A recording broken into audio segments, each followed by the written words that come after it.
Hello and welcome to the Metamystic Show. I am excited to announce that I'm done hiding.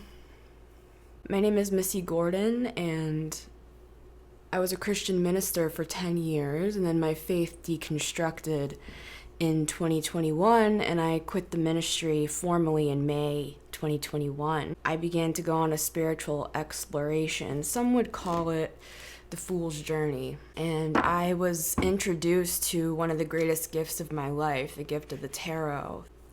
Hold on, guys, sorry. If I don't pick him up, he's gonna keep meowing. All right, Mr. Clair, I'm coming. Sorry, guys. This is my beautiful support animal, Mr. Clair. He's a special raven. He doesn't caw, he meows. Don't ask me why. I picked him up along the way from my journey, and we've been friends ever since. So Mr. Clair is going to co-host with me, and Clair referencing all the Clairs of the spiritual gifts.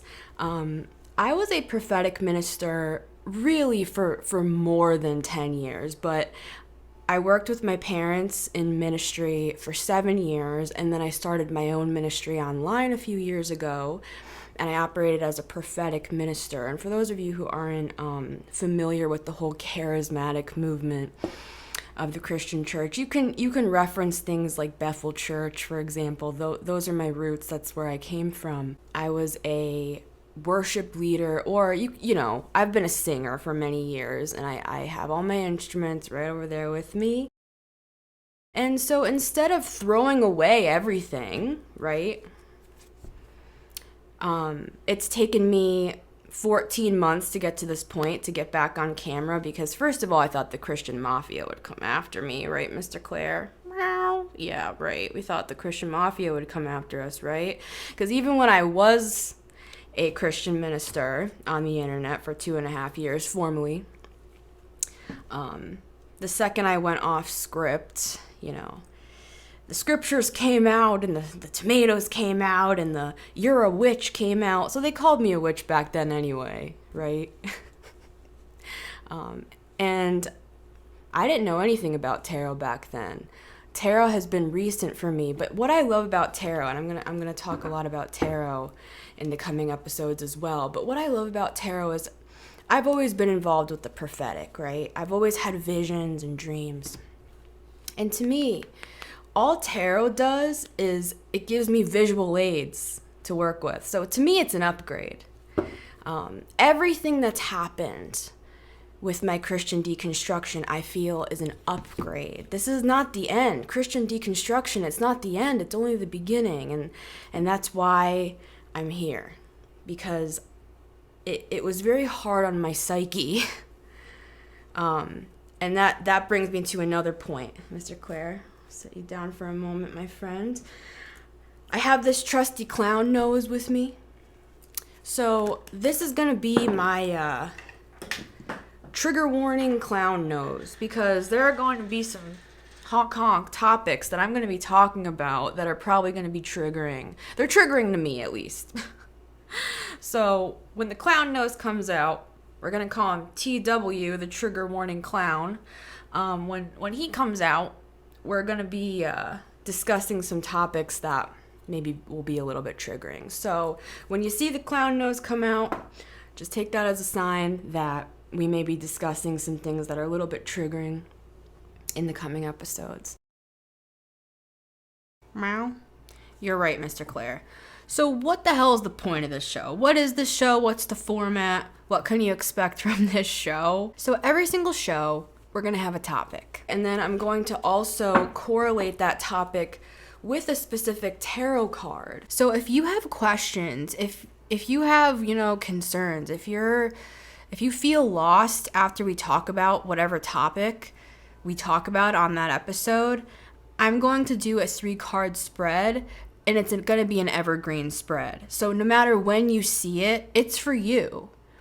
And we just got to believe in the magic of the universe that that's possible. And I believe that's possible. So when you come to this episode, or whatever episode you're watching in the future, and when we talk about a topic, right after that, we're going to have a 3-card spread. And that's going to give us answers and advice from the tarot. And then at the end of every single episode, I'm going to have a song for you guys. I'm going to play you a song, whether it's a song that I wrote, whether it's a cover. Maybe I'll even do a poem. We'll see. Thanks for being here, everybody. I'm Missy Gordon, formerly the Metamystic. And until next time, take care. Losing my religion, right? But we'll put the Hierophant aside for another day. We're talking about the Tower today. This, to me, represents Christian deconstruction. This is a perfect card for Christian deconstruction. You know, the Tower, in the tarot community, a lot of the time people are afraid of this card. But I look at this card as a good thing. Because if something fell down, that means there was a reason it fell down, right? The thing that I've always said for years, and it's going to sound morose and I'm just going to say it. Trigger warning, honk honk. The only reason I'm not dead is because of God. That's what I would always say. You know, even back when I told my testimony in front of my whole school, I went to a Christian school. I talked about how God healed me from cutting. And I would say, like, the only reason I'm here is because of God. And I was like 14 when I said that. And then through the years, I relapsed and I went back into cutting. But that's just because, you know, of the shame and overwhelm of being LGBT and loving Jesus with all your heart. I did not want to deconstruct. I spent the last 15 plus years trying to fit in, right?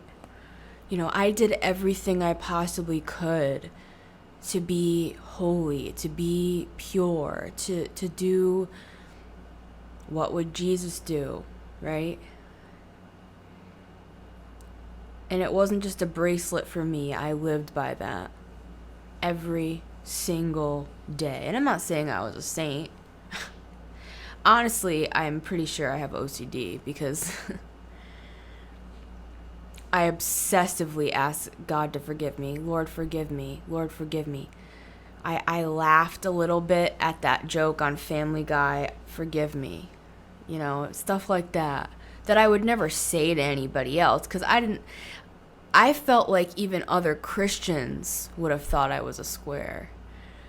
So I kept my deep devotion to myself. I used to look around at church and think to myself, you know, while everybody else was thinking about going to lunch after the service, I was thinking about how do we advance this planet. I was thinking about, you know, we can talk about all this stuff, but how do we actually do this? I felt like an outsider my entire life within the church. This is what I'm saying. I'm trying to paint a picture. It was so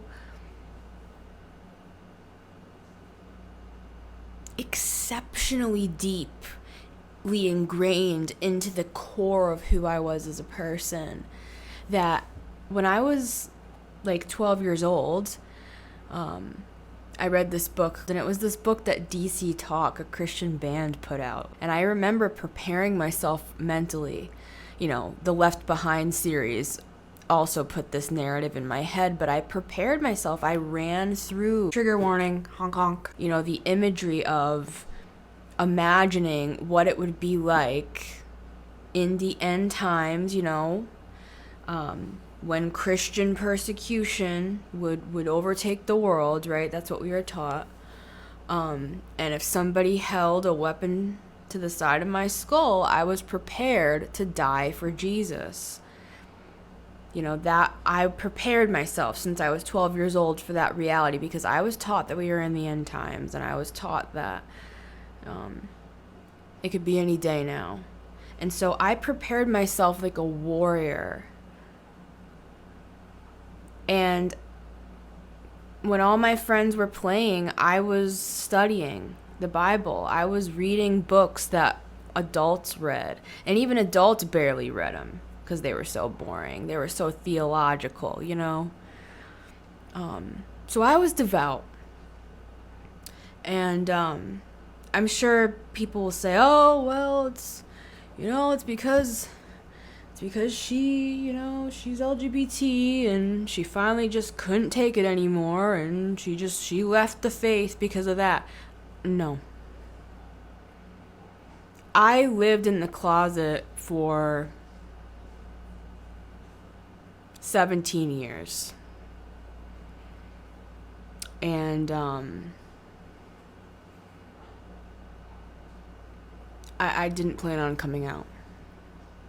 I didn't know what I was going to do. I lived in a state of cognitive dissonance every single day, and I lived in a state of such high anxiety that about that specific part of my experience that I was just like, I didn't know what I was going to do, but I knew eventually I was going to have to figure that out.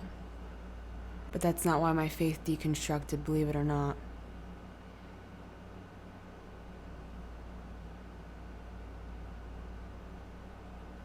My faith actually deconstructed because I was shown something more. I didn't lose anything. I gained a higher perspective, and that's what I'm here to talk about.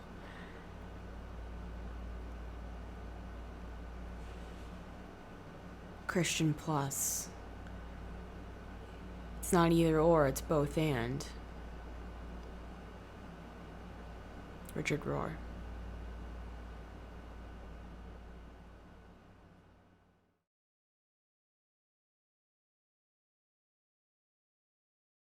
When you're going through deconstruction, it can feel really scary. It can actually feel I really struggled emotionally through this entire process. So this is going to be an evergreen reading, which means whenever you find it, or it finds you, whichever way you want to look at it, this is going to be a message for you that can be used at any time. So let's shuffle the cards, and then we're going to get 3 cards.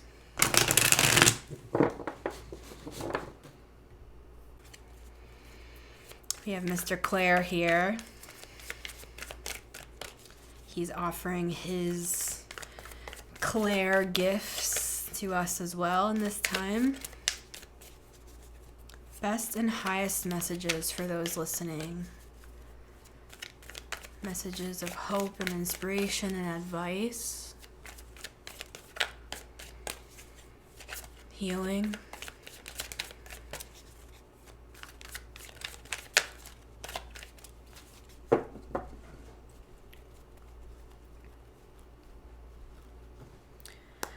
To start off with, at the bottom of the deck, we have the Two of Pentacles. The Two of Pentacles is a card of, we have both cameras here, but let's look at it here and there. The Two of Pentacles is a card of being like, what do I do? Which way's up?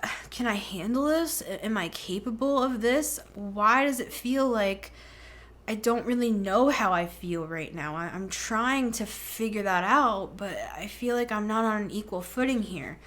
That's a big part of the feeling of deconstruction. So let's get our 3 cards. The Nine of Swords. That makes sense. The Two of Cups. And the Ace of Pentacles. A brand new beginning. Beautiful. So let's break these down. First card out, we have the Nine of Swords. The Nine of Swords, by the card you can see it. He has his head in his hands. We've all felt this way as we've gone through this transition, I'm sure. Let's keep our Two of Pentacles guy over here. It's going back and forth between the two. You're like, who am I now? What am I now? It is a feeling of, it's like waking up from a nightmare. the Nine of Swords. But what we have here, and as I look at this Two of Cups, the Two of Cups is a card. We have two twos here. Okay. The Two of Cards is a cup of union. And coming from Christianity, it was all about me and Jesus, right? You know, closer than a friend, the best friend we could ever have in the world. Me and Jesus, me and Jesus. This is a card of partnership, yes, between two people, but this is also a card that can be you and you. This could be the two parts of you, maybe parts of you that you separated.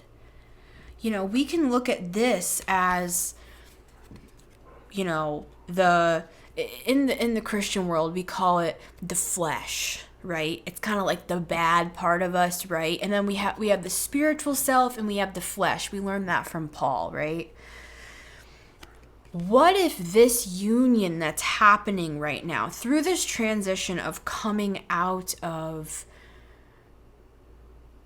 a dark night of the soul here, what if all that's happening is you're actually coming together for the first time in your life? And why am I saying that? Because we have the Ace of Pentacles. The Ace of Pentacles is this card split. The two pentacles that he's holding here is the Ace of Pentacles. So what I'm trying to say here is that all these years we've been taught to split ourselves into two different things. You know, we have the flesh part of us, that's the sinful part, and then we have the holy part of us that does all the right things and says all the right things. What if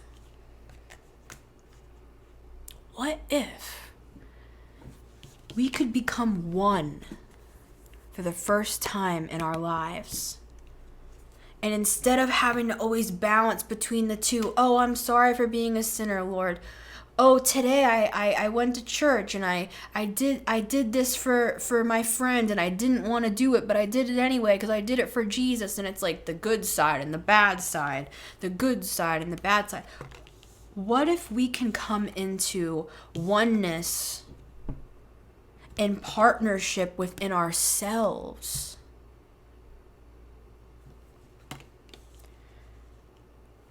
And instead of juggling those parts of ourselves back and forth and back and forth and front and back, what if we become one? The aces are doors into a new realm, into a new dimension, into a new hope, a new world, a new mindset. What if we go from living like this to living in communion and oneness with those two sides of ourselves? What if we integrate and become one? I'm going to play a song for you now, Losing My Religion by R.E.M. If you want to support this show, you can click the link down in the description and donate if you want to support this show and be part of what I'm building here. So thank you very much in advance for any of you who do decide to donate. And with that said, let's pass the basket and play the song, right? I don't know. I in theory, I thought it was funny, right? Because that's what we do in church, right? We pass the basket and then we play this song in the background while everybody's passing the basket. I don't know.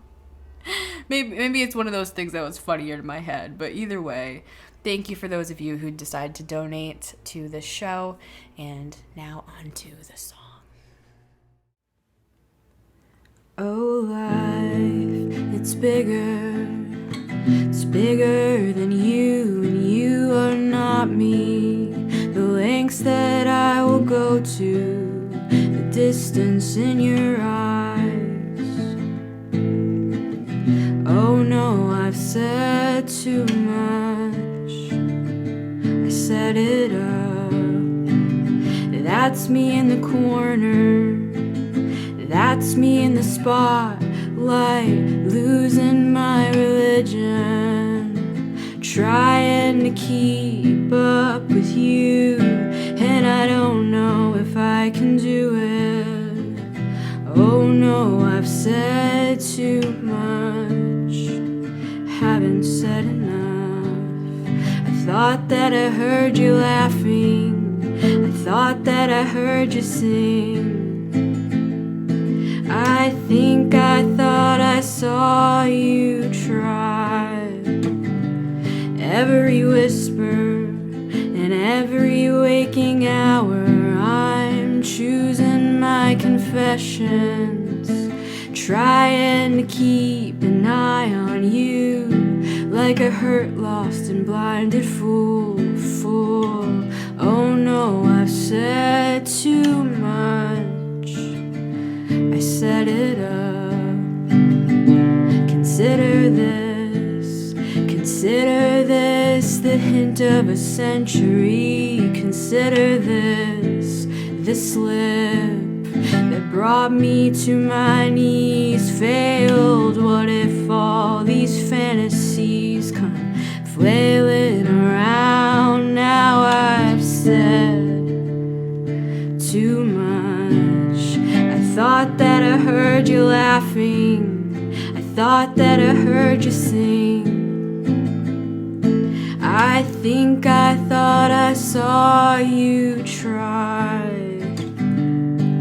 but that was just a dream. That was just a dream. That's me in the corner. That's me in the spotlight, losing my religion, trying to keep up with you, and I don't know if I can do it. Oh no, I've said too much, haven't said enough. I thought that I heard you laughing, I thought that I heard you sing. I think I thought I saw you try, but that was just a dream. Try, cry, why try? That was just a dream, just a dream.